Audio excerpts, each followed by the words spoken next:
Corona virus বিশ্বজুড়ে এখন এক অভিশাপের নাম। কবে আমরা এই অভিশাপ থেকে মুক্ত হব সেই চিন্তায় এখন পুরো বিশ্ব।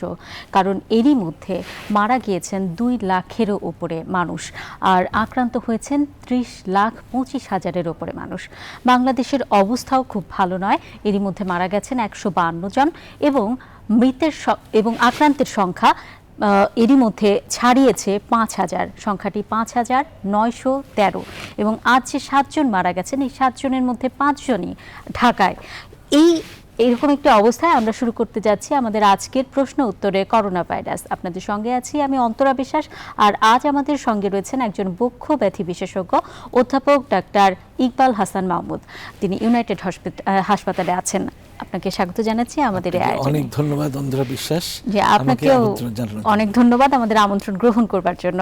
শুরুতেই যেটা আসলে জানতে চাই যে বাংলাদেশে যেটি দেখা যাচ্ছে গত 2 সপ্তাহে লাফিয়ে লাফিয়ে করোনা আক্রান্তের সংখ্যা আসলে বাড়ছে, এই বেড়ে যাওয়ার আসলে কারণটা কি? মানে আমরা কেন এটাকে কমাতে পারছি না? সেটি এটি প্রশ্ন, সবার প্রশ্ন, যে প্রতিদিন আমরা 2:30টার সময় টেলিভিশন খুলে রাখি, যখন ওই আমাদের জানানো হচ্ছে স্বাস্থ্য অধিদপ্তর থেকে যে কতজন আক্রান্ত হলো, কতজন মারা গেল, কতজন সুস্থ হলো। তো দেখছি যে মোটামুটি 500-র ঘরের দিকে, হয়তো 1-2 কম, কোনো দিন 504 হচ্ছে, তো মানে 500-র দিকেই যাচ্ছে। তো এখন কথা হচ্ছে যে কেন এই লাফিয়ে লাফিয়ে 2 সপ্তাহ ধরে এই 500-র দিকে, 500 বা 500-র বেশি হচ্ছে। আসলে যেসব দেশে একেবারে মানে করোনার শীর্ষ অবস্থান করছে, মৃত্যুর দিকে, আক্রান্তের দিকে, তাদের দেখা যায় যে আক্রান্ত হওয়ার একটা পর্যায়ে এসে তখন লাফিয়ে লাফিয়ে বাড়তে থাকে। ঠিক বাংলাদেশ এই সময় এসে দাঁড়িয়েছে যখন লাফিয়ে লাফিয়ে বাড়তে থাকবে। তার মধ্যে মানে পরীক্ষা এত কম হচ্ছে। আমি পরীক্ষার কথা যদি পরে আসি, সে পরীক্ষা যদি আরও ব্যাপকভাবে করা যেত তাহলে দেখা যেত আরও হয়তো বেশি সংখ্যায় এটা প্রকাশিত হতো। কিন্তু যেহেতু পরীক্ষা পৃথিবীর মধ্যে প্রায় সবগুলো দেশের মধ্যে প্রায় সবচেয়ে কম, প্রায় বলবো আমি কথাটা, সেই জন্য আমরা এখনো রিয়েল পিকচারটা হয়তো পাচ্ছি না।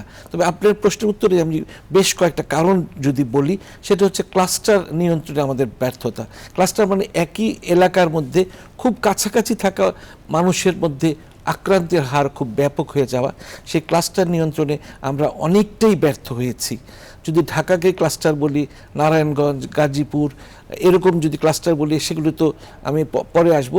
এরপরে যদি আসে পিসিআর মেশিনের একটা সংকট রয়েছে, এবং এই সংকটের মানে পিসিআর এই সংকটে থাকার জন্য পরীক্ষার ব্যাপ্তি, পরীক্ষার পরিধি অনেক কম। আরও ব্যাপক এলাকায় পরীক্ষা করা যেত। চট্টগ্রামে বিভাগে 10টি জেলা, সেখানে মাত্র 2টি পিসিআর। ঢাকায় 10টি পিসিআর, সর্বমোট মিলে 21টি পিসিআর ল্যাবে কাজ করছে। সেখানে আরও অনেক বেশি পিসিআর থাকার কথা ছিল। তারপর যদি যেটা অঘোষিত লকডাউন বা সাধারণ ছুটি বা সোকল লকডাউন যাই আমরা বলি, এর মাধ্যমে যে আমরা সারা দেশে যে সামাজিক দূরত্ব নিশ্চিত করতে চেয়েছিলাম, সেই সামাজিক দূরত্ব কিন্তু নিশ্চিত করতে পারিনি। এখন আপনি যদি ঢাকায় ঘোরেন, 2টার আগে হাটে বাজারে মানুষের ছড়াছড়ি, যেখানে ওই মেসের চাল দেওয়া হয় 10 টাকা কেজি চাল দেওয়া হয়, উপচে পড়া ভিড়। এবং নারায়ণগঞ্জ এবং গাজীপুরে যে কারখানাগুলো খুলে দেওয়া হলো, এটা আমি আসছি পরে, এরকম একটা অবস্থা, এটাকে কি আমরা লকডাউন আদৌ বলতে পারি? এটা কোনো মতেই লকডাউন বলা যাবে না, বরঞ্চ একেবারে স্বাভাবিকের চেয়ে বেশি স্বাভাবিক। আমি জানি না নীতি নির্ধারকরা জানবেন কি কারণে এই গার্মেন্টসগুলো খুলে দেওয়া হলো। আবার ইফতারের আয়োজনও নাকি শুরু, মানে ইফতার দোকানগুলো খুলে দেওয়া হবে। আস্তে আস্তে 5 তারিখের পর কি ঘটতে যাবে লকডাউনের পরিমাণ, এগুলো আমরা এখনো জানি না। কেন করা হচ্ছে সেগুলো নীতি নির্ধারকরা বলতে পারবেন। তারপরে যেটা হচ্ছে যে এই যে সামাজিক দূরত্ব মেনটেন করাতে আমরা অনেকটা ব্যর্থ হয়েছি। আমাদের পুলিশ বাহিনী, আমাদের র্যাব, ইভেন আমাদের যে মানে সেনাবাহিনী প্রচন্ড পরিশ্রম করছে এই সামাজিক দূরত্ব, কিন্তু মানুষ কেন জানি বুঝতে চেষ্টা করে। মানে মানুষ অনেকটা উদাসীন, তারা যখন সামনে থাকে তখন হয়তো বা তারা কিছুটা মানে চলে গেলেই আর থাকছে না। একটা প্রশ্ন আছে, আমরা প্রশ্নটা নিয়ে আসি। দর্শক, আপনার নাম বলে প্রশ্নটি করুন। আমার বাবার জন্য প্রশ্নটা। বাবা পয়লা রোজার থেকে ওনার প্রেশারটা আপ ডাউন করছে, ঠিক আছে? ডায়াবেটিসটা খুবই মানে প্রেশারও খুব আপ ডাউন করতেছে, এবং ডায়াবেটিসটা আপনি কি শুনতে পাচ্ছেন? আমার 20-22 যেতেছে, ঠিক আছে? এই মুহূর্তে এই মুহূর্তে আমার করণীয় কি? আমার স্যারের কাছে এই প্রশ্নটা আছে, কি ওনার করতে পারি? কোন ওনার বাবার ডায়াবেটিস আছে, ডায়াবেটিস, ডায়াবেটিস হ্যাঁ। উঠানামা করছে। ডায়াবেটিস কিন্তু একটা সবচেয়ে বড় অন্যতম কোমরবিডিটি। যেহেতু ওনার বাবার বয়সও নিশ্চয়ই বেশি হবে, সুতরাং ওনাকে একেবারে কমপ্লিটলি এক ঘরের মধ্যে মানে রাখতে হবে। মানে যতটুকু ওনাকে মানে মানুষ মানে ওনার ছেলে মেয়ে যারা আছে তারা ঘরে ঢুকে ওনার কাছে যাবে না, একেবারে পরিষ্কার পরিচ্ছন্ন নিজেকে স্যানিটাইজ করে তারপর ওনার বাবার কাছে যাবে। আর যদি অন্যান্য রোগ যেমন ডায়াবেটিস ফুল কন্ট্রোল রাখতে হবে। মানে এই সময়টা তো ডাক্তার পাওয়া মুশকিল, তারপরে ডাক্তারের সঙ্গে টেলিফোনে যোগাযোগ করে একেবারে কন্ট্রোলের মধ্যে রাখতে হবে।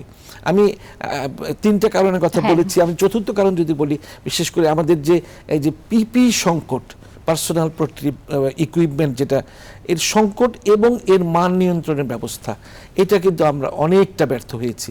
যার জন্য আজকে পর্যন্ত ডাক্তার 200-র উপরে প্রায় 250-র মতো ডাক্তার, চিকিৎসাকর্মী, অসংখ্য চিকিৎসাকর্মী কিন্তু আক্রান্ত হয়ে গেছে। পিপি কেন দিতে মানে প্রকৃত পিপি কেন দিতে পারছি না এবং যেই পিপি দিচ্ছি তার মান কেন ঠিক রাখতে পারছি না, এটা আমি বলতে পারছি না, এটা নীতি নির্ধারকরাই বলতে পারবে। কিন্তু এই ব্যাপারে তো কোনো আপোষের কোনো স্কোপ ছিল না। যুক্তরাষ্ট্রে সেখানেও পিপির সংকট আছে, সে যুক্তরাজ্যেও বলা হচ্ছে যে একটি পিপি দিয়ে 2 দিন চালান। কিন্তু কথা হচ্ছে যে সেটা তো আইডিয়াল না। আমাদের ডাক্তারকে সুরক্ষিত রাখতে হবে। আমি কয়েকটা চ্যানেলে আজকে নিউজে শুনলাম যে ডাক্তাররা যদি এভাবে আক্রান্ত হতে থাকে, একটা আপনার ফেসবুকে একটা ভাইরাল হয়েছে, একটা শিশু তার বাবার পা ধরে আটকিয়ে রেখেছে, বাবা তুমি কিছুতেই যাবা না হাসপাতালে। খুব করুণ একটা, তাকেও শিশুকে ঠেলে দিয়ে তাকে হাসপাতালে যেতে হতো, কারণ আমরা ওত নিয়েছি আমাদের চিকিৎসা করতেই হবে। তো সেখানে যদি আমাদের চিকিৎসকদের, আমাদের স্বাস্থ্যকর্মীদের, এবং একজন ঝাড়ুদারও কিন্তু স্বাস্থ্যকর্মী, তাদের যদি আমরা প্রোটেকশন না দিতে পারি, প্রোটেক্টিভ ইকুইপমেন্ট যদি স্বচ্ছ না হয়, যদি এর মধ্যে 2 নম্বরই থাকে, তাহলে তো আমাদের ডাক্তাররা তো মানে বাংলাদেশে তো আসলে মানে যত জায়গা আছে মানে অধিকাংশ খাবারে পর্যন্ত আমরা বিষ মিশিয়ে দিই। একটা প্রশ্ন আছে, আমরা একটু নিয়ে আসি। দর্শক, আপনার নাম বলে প্রশ্নটি করুন। হ্যাঁ, আমার নাম লিলি, আমার বয়স 40। স্যারের কাছে আমার একটু জানার আছে, আমার বুকে যে স্বাভাবিক পানিটা খেলেও, নর্মাল পানিটা খেলেও আমার বুকে ঠান্ডা লাগে, কাশি আসে, হ্যাঁ, অ্যালার্জির সমস্যা আছে, সিজনাল, মানে এই সিজনটা আসলেই আমার অ্যালার্জিটা বেড়ে যায়। হ্যাঁ, আর মাঝে মাঝে কাশি হয়, কান চুলকায় এবং কাশি হয়। ঠিক আছে, শুনতে পেয়েছি বোন। আসলে এটা তো সিজনাল সমস্যা, অনেক বেশিরভাগ ক্ষেত্রে অ্যালার্জি কাজ করছে। এখানে একটা অ্যান্টি অ্যালার্জিক যে আপনার ফেক্সোফেনাডিন যেটা আছে 120 মিলিগ্রাম, দুপুরে একটি এবং রাত্রে একটি। আর যদি রোজা রাখেন তাহলে সেহরির সময় একটি, ইফতারের সময় একটি খেয়ে নেবেন, তাহলে ভালো থাকবেন। তারপর যদি কিছু থাকে মন্টেলুকাস 10 মিলিগ্রাম করে রোজ রাত্রে খাবেন। এর জন্য আপনার করোনার ভয় করতে হবে না। অর্থাৎ আমি যদি এখন আমার পরবর্তী পয়েন্টে আসি, তাহলে তারপরে যেটা আসছে সেটা হচ্ছে রোগীদের তথ্য গোপন করা। রোগীরা একদমই তথ্য প্রকাশ করতে চায় না। অনেক ক্ষেত্রে মানে সে জানে যে তার কোভিড পজিটিভ, তারপরে ডাক্তারের কাছে এসে তার তথ্য গোপন করছে, অ্যাড্রেসটা রিয়েল অ্যাড্রেস দিচ্ছে না, রিয়েল অ্যাড্রেস না দিয়ে অন্য অ্যাড্রেস দিচ্ছে, যার জন্য সলিমুল্লাহ মেডিকেল কলেজে দেখেন একটোপিক প্রেগনেন্সি নিয়ে এসছে, রাপচার্ড হয়ে গেছে, তারপরে সার্জারিতে ডিপার্টমেন্টে ভলভুলাস নিয়ে এসছে। তো একটোপিক প্রেগনেন্সি রাপচার হলে তো সার্জারিজে মানে কম্পালসারি, সেখানে মানে তাৎক্ষণিক অপারেশন করতে হবে। আগে অপারেশন করার আগে আমরা ডেঙ্গু আছে কিনা দেখে নিতাম গত বছর, এখন দেখি তার কোভিড আছে কিনা, কিন্তু সেই সময় পাওয়া যায়নি।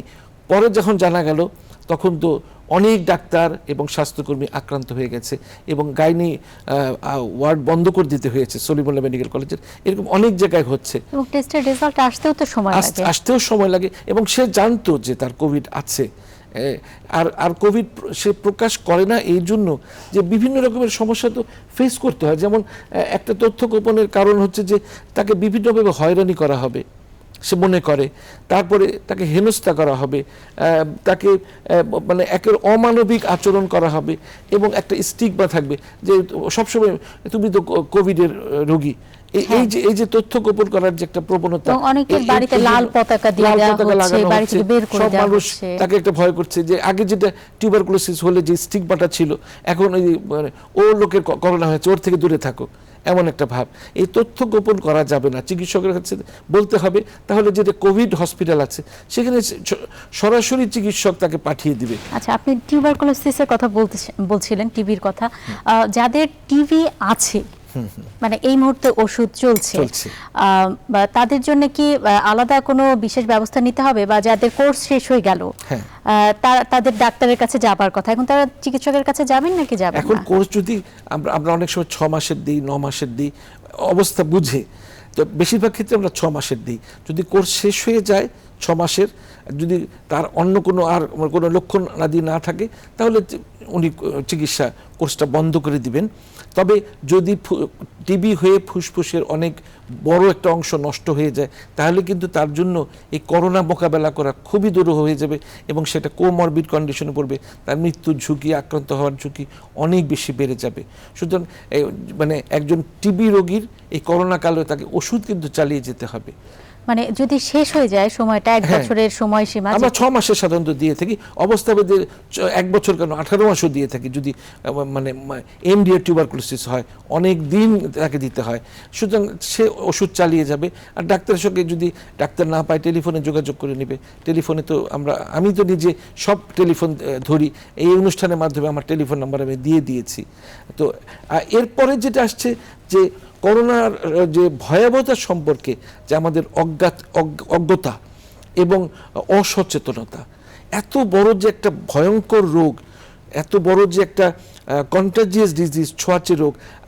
প্রথম বলা হতো দু একজন চিকিৎসক যে ও কিছু না, এটা সামান্য ফ্লুয়ের মতো ঠিক হয়ে যাবে, কিন্তু আমাদের এই দু একজন চিকিৎসকের জন্য কিন্তু এটা হয়নি, মানুষ অতটা সিরিয়াসলি নেয়নি, যার জন্য এটা যে এত ভয়ঙ্কর রোগ সেটাও মনে করেনি।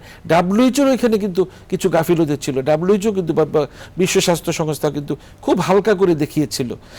কিন্তু এখন দেখেন মৃত্যু হার, ওরা প্রথম বলা হতো যে না বেশি মৃত্যু হার না, এটা সার্সে যেমন মৃত্যু হার ছিল, মার্চে 37%, এখন এখানেও কোভিডেও কিন্তু মৃত্যু হার 6.9 সারা পৃথিবীর মৃত্যু হারের সঙ্গে যদি অ্যাভারেজ করেন। সুতরাং এই যে করোনার ভয়াবহতার এই যে গ্র্যাভিটি, এ সম্পর্কে এখন আমরা সচেতন নই। সচেতন যদি হতাম, আমরা তাহলে সামাজিক দূরত্ব বজায় রাখতাম, আমরা তাহলে ঘরে থাকতাম, আমরা তাহলে সবাই মাস্ক ব্যবহার করতাম। কিন্তু সামাজিক দূরত্ব তো আমরা এখনো মনে করছি ও এটা আল্লাহ দিয়েছে, আল্লাহই সারাবে, কিন্তু আল্লাহ তো এইভাবে সারায় না। একটা মানে সিস্টেমের মধ্যে দিয়ে সবকিছু আল্লাহ চালায়। আল্লাহ কোনো মানে অস্বাভাবিক কোনো কিছু ঘটাবেন না। সেটা চিকিৎসা করাটাও কিন্তু ধর্মীয়ভাবে সুন্নত একটা। ভ্যাকসিনের আসলে লাস্ট আপডেটটা কি? আমরা যেটা শুনছি যে বিল গেটস তিনি তার অর্থায়নে 12 মাসের মধ্যে ভ্যাকসিন আসবে। কথা বলার আগে আমার কথা একটু শেষ করে দিই আপনার সেই প্রথম প্রশ্নটা, যে করোনা নিয়ে রোগীর চিকিৎসার যে একটা ভোগান্তি আছে।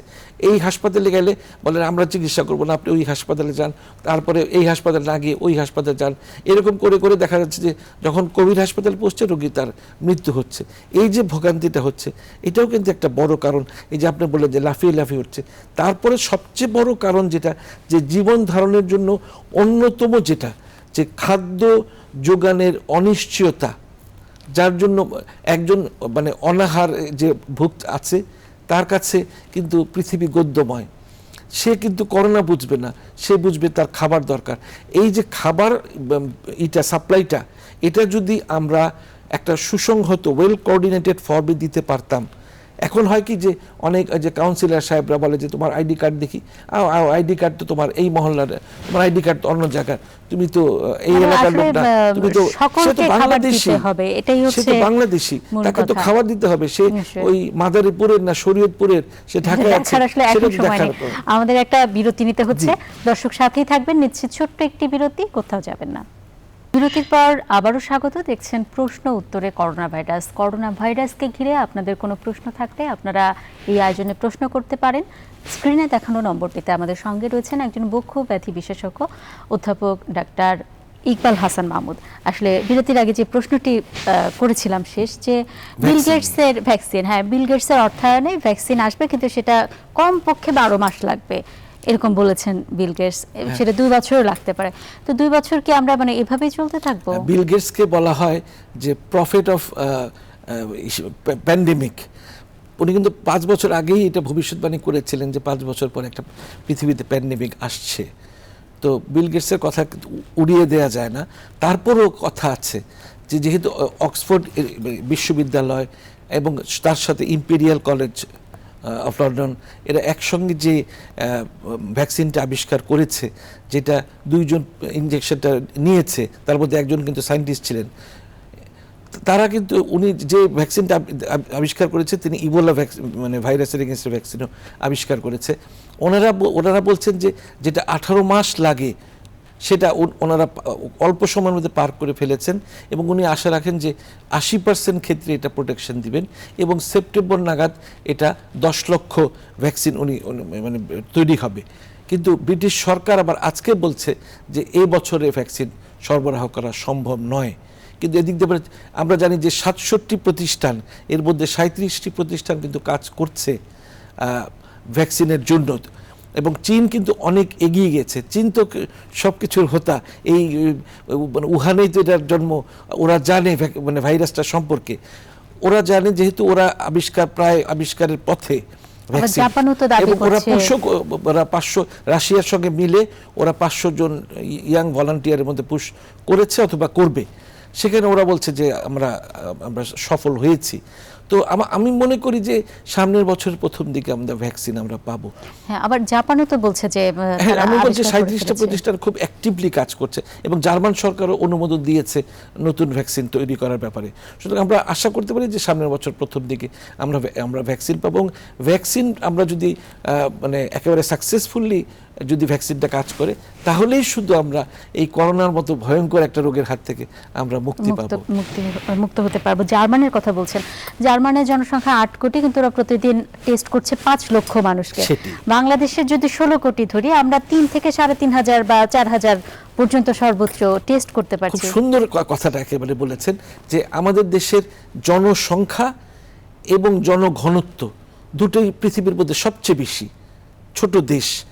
তো সেখানে আমাদের দেশে মানে ওয়ার্ল্ডোমিটার যেটা ফলো করি, যেটা পুরো সারা পৃথিবীর রেজাল্ট দিচ্ছে ওয়ার্ল্ডোমিটার, এরা বলছে যে মাত্র 0.098% জনগোষ্ঠীর পরীক্ষা করা হয়েছে। সুতরাং এটা কোনো পরীক্ষাই না, যেখানে সার্কভুক্ত 2টা দেশে 50 থেকে 55 গুণ বেশি করা হয়েছে, ভারতে করা হয়েছে এর দ্বিগুণ। সুতরাং যদি ব্যাপকভাবে পরীক্ষা করা হয় তাহলে এই যে আমরা এখন 500-র মতো বলছি প্রতিদিন আক্রান্তের সংখ্যা, দেখা যাবে যে অনেক বেশি আমাদের আক্রান্তের সংখ্যা। আমাদের একজন দর্শক আছে, আমরা প্রশ্নটা নিয়ে আসি। দর্শক, আপনার নাম বলে প্রশ্নটি করুন। জি, আসসালামু আলাইকুম। ওয়ালাইকুম আসসালাম। আমি শাহরিয়ার বলছিলাম যে আমার দীর্ঘদিন যাবত মানে শ্বাসকষ্ট আমি অনুভব করি আর কি। তো 2007 সালে আমার যখন ফিডরের হয়, ঠান্ডার প্রকোপটা হয়েছিল, তখন থেকে আমি একটি ইনহেলার ব্যবহার করি। তো সেক্ষেত্রে অনেকেই বলে যে যাদের শ্বাসকষ্ট আছে তাদের নাকি করোনা আক্রমণের প্রভাবটা বেশি থাকে। তো সেক্ষেত্রে আমার কি কোনো সাইড ইফেক্ট এটা হবে কিনা, বা কারো গায়ে টাচ করলে আমার এটা মানে আক্রান্ত হবে কিনা? হ্যাঁ, ধন্যবাদ আপনাকে। শ্বাসকষ্ট তো অবশ্যই যেটা আছে, আপনি অনেক দিন ধরে শ্বাসকষ্টে ভুগছেন 2007 থেকে, তা আপনি শ্বাসকষ্টের যে সকল চিকিৎসা সেটা তো কন্টিনিউ করেই যাবেন। আর মানে নর্মাল রোগীর গায়ে টাচ লাগলে তো আপনার করোনা হবে না। যদি করোনা রোগীর সংস্পর্শে আসেন তখনই করোনা আক্রান্ত হওয়ার সম্ভাবনা থাকে। তবে হ্যাঁ, এটা ঠিক, যারা শ্বাসকষ্টে ভুগছে, ব্রঙ্কিয়াল অ্যাজমা এবং যারা সিওপিডি বা ক্রনিক অবস্ট্রাকটিভ পালমোনারি ডিজিজ, তারা কিছুটা ঝুঁকির মধ্যে আছেন। সুতরাং শ্বাসকষ্টকে পূর্ণ নিয়ন্ত্রণে রাখুন এবং মন্টেলুকাস 10 মিলিগ্রাম রোজ রাত্রে একটি খান। স্টেরয়েড মিশ্রিত ইনহেলার 2 বেলা করে ভালো করে নিন, ভালো করে গড়গড়া করুন, গরম পানি দিয়ে গরম পানি খান। এবং আমরা যেসব স্বাস্থ্যবিধির কথা সবসময় বলে থাকি সেগুলি আপনি যদি মেনে চলেন, শ্বাসকষ্টটাকে নিয়ন্ত্রণে রাখুন, তাহলে আপনি ভালো থাকবেন, ভয়ের কোনো কারণ নেই। আচ্ছা, যেটা আসলে বলছিলেন আর কি শেষ কথা, যে টেস্ট অনেক করাতে হবে। অনেক বলতে কত করাতে হবে বাংলাদেশে আসলে? আপনি দেখুন যে মানে ভিয়েতনামের কথা দেখুন, ভিয়েতনামের চারিদিকে চীন, যেই চীনে এই ভাইরাসের উত্থান, সেই ভিয়েতনাম কিন্তু সম্পূর্ণ মুক্ত। ওরা এত টেস্ট করিয়েছে। ঠিক সাউথ কোরিয়ার কথা বলি, সাউথ কোরিয়াতে প্রচুর টেস্ট, এমনও হয়েছে একদিন 20,000 টেস্ট করা হয়েছে। তো টেস্টের সংখ্যা বাড়াতে হবে। অনেক আমাদের দেশের টেস্টের মানে তো বললাম মাত্র 27টি ল্যাবে হচ্ছে পুরো বাংলাদেশে, সেখানে তো খুবই অপর্যাপ্ত। সেটা যত বেশি টেস্ট করাবেন তত বেশি রোগী, এবং মানে বিশ্ব স্বাস্থ্য সংস্থা এবং জাতিসংঘ বলছে যে বাংলাদেশে টেস্ট খুবই কম হচ্ছে, এবং যদি টেস্ট সাফিসিয়েন্টলি করা যায় তাহলে আমিও বারবার সবসময় বলছি এটা, যে সাফিসিয়েন্ট টেস্ট করা যায় এবং টেস্ট যাদের পজিটিভ তাদের আমরা আইসোলেট করে ফেলি, তাদের চিকিৎসা দিয়ে যদি আমরা সুস্থ করে দিতে পারি তাহলে চেইন অফ ট্রান্সমিশনটাকে কাট করতে পারছি।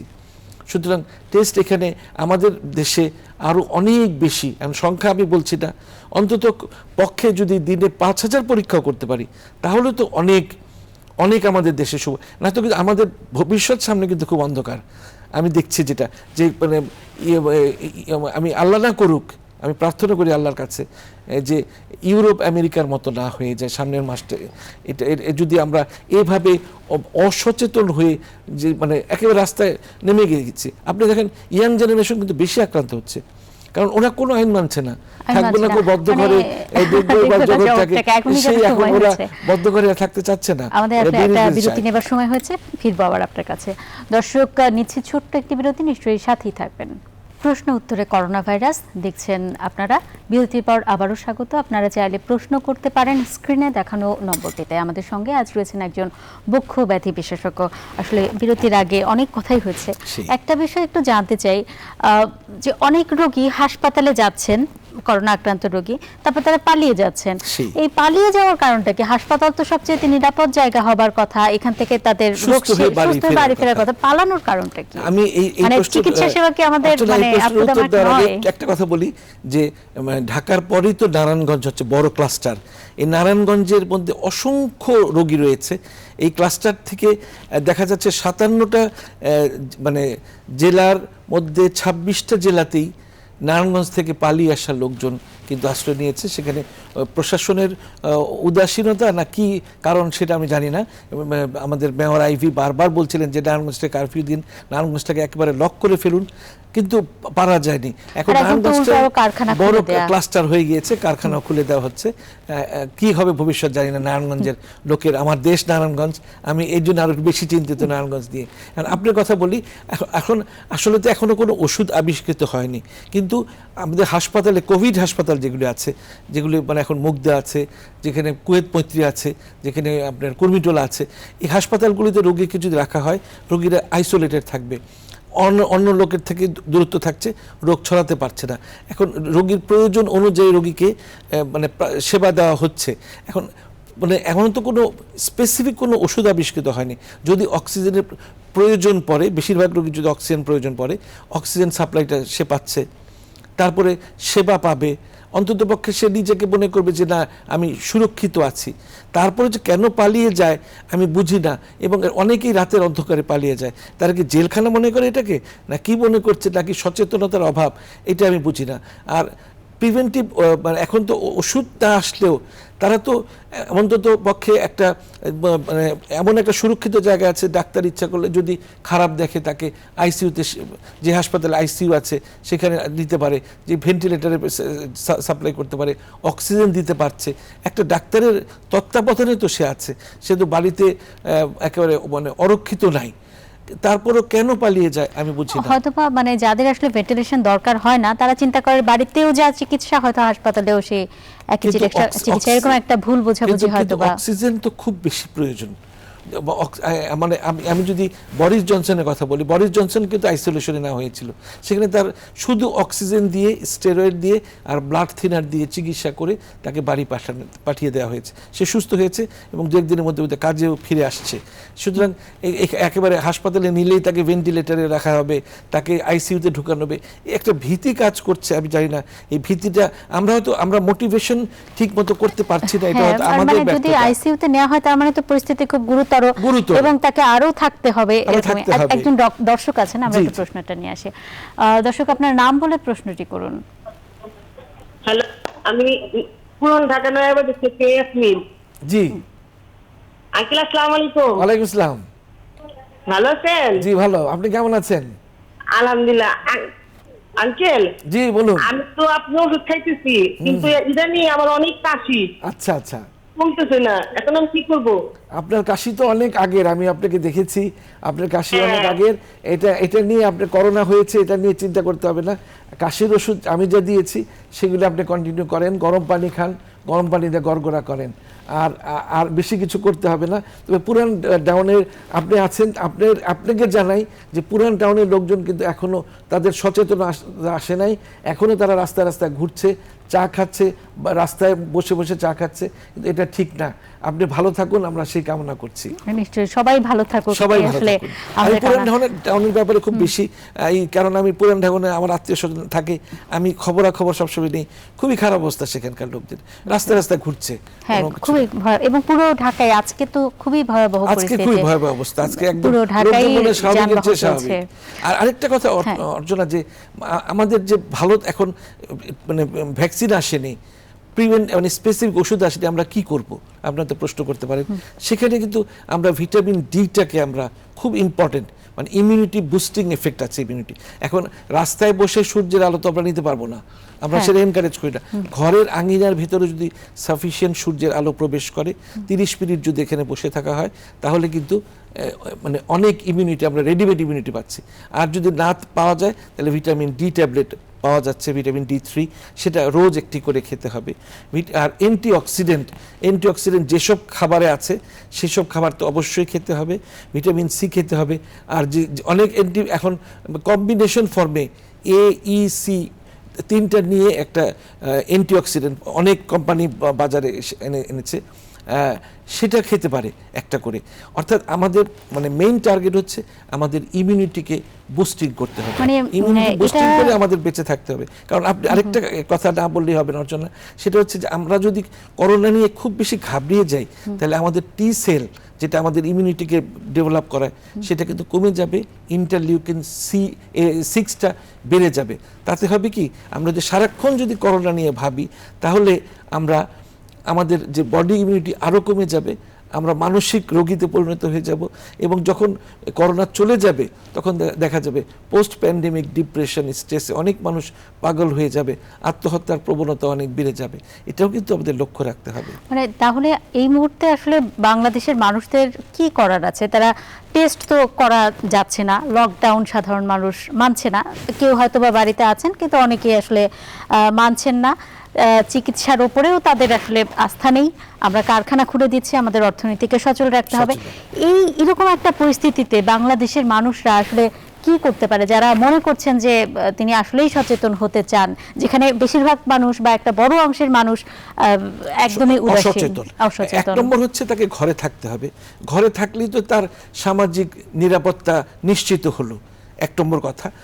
ঘরে থেকে মানে মাঝে মাঝে হাত ধুতে হবে 20 সেকেন্ডের বেশি, এবং আমি সবচেয়ে বেশি গুরুত্ব দিই মাস্ক পরাটা। মাস্ক পরলে হবে কি, যে আপনার ড্রাইভার অফ ট্রান্সমিশন হচ্ছে ড্রপলেট। আপনি জোরে একটা কাশি দিলেন, জোরে একটা হাঁচি দিলেন, আপনার অসংখ্য জলকণা ড্রপলেট ইনফেকশন আকারে ছড়িয়ে বেড়াচ্ছে, আপনি সেটা তো প্রোটেকশন হচ্ছে।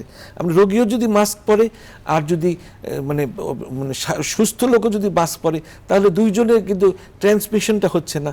এবং কমপক্ষে 3 মিটার দূরত্বে অবস্থান করাটা, সোশ্যাল ডিস্টেন্স বা ফিজিক্যাল ডিস্টেন্স, এটা মেনটেন করতে হবে, যেটা কিছুতেই আমরা এত যে বলছি। আসলে আমার অর্চনা মনে হয় কি জানেন, আমরা আমাদের মোটিভেশনাল ওয়ার্ক করতে পারছি না, আমাদের মিডিয়া পারছে না, আমরা পারছি না, না সরকার পারছে না, কে পারছে না। আমাদের প্রধানমন্ত্রী, মাননীয় প্রধানমন্ত্রী কিন্তু খুবই সোচ্চার, তাকে স্তুতি বাক্য আমরা শুনিয়ে লাভ নেই।